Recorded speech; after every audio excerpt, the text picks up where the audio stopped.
ಒಂದು ದಿವಸ ಭಕ್ತನಾದ ಪೌಲನು ಈ ರೀತಿಯಾಗಿ ಹೇಳ್ತಾನೆ, ಕ್ರಿಸ್ತ ಯೇಸುವನ್ನು ಅರಿಯುವುದೇ ಶ್ರೇಷ್ಠವಾದ ಭಾಗ್ಯ.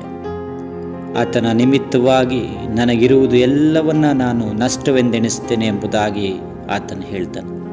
ಅದು ಹಣ ಆಗಿರ್ಬೋದು, ಅದು ಆಸ್ತಿ ಆಗಿರ್ಬೋದು, ಅದು ಅಂತಸ್ತಾಗಿರ್ಬೋದು, ಸ್ಥಾನಮಾನಗಳಾಗಿರ್ಬೋದು, ಯಾವುದೇ ಪದವಿಗಳಾಗಿರ್ಬೋದು, ಕ್ರಿಸ್ತನ ನಿಮಿತ್ತವಾಗಿ ನಾನು ಅದನ್ನು ಕಸವೆಂದೆಣಿಸ್ತೇನೆ ಎಂಬುದಾಗಿ ಪೌಲ ಹೇಳ್ತಾನೆ.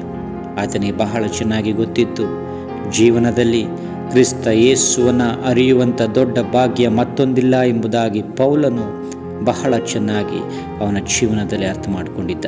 ಪ್ರಿಯ ದೇವಜನರೇ, ಇವತ್ತು ನಾವು ಕೂಡ ಯೇಸು ಸ್ವಾಮಿಯನ್ನು ಅರಿಯುವುದೇ ಶ್ರೇಷ್ಠ ಭಾಗ್ಯ ಎಂಬುದಾಗಿ ನಾವು ನೆನೆಸೋದಾದರೆ ನಮ್ಮ ಜೀವನದಲ್ಲಿ ಯೇಸು ಸ್ವಾಮಿ ಅದ್ಭುತಗಳನ್ನು ಮಾಡಲು ಶಕ್ತನಾಗಿದ್ದಾನೆ.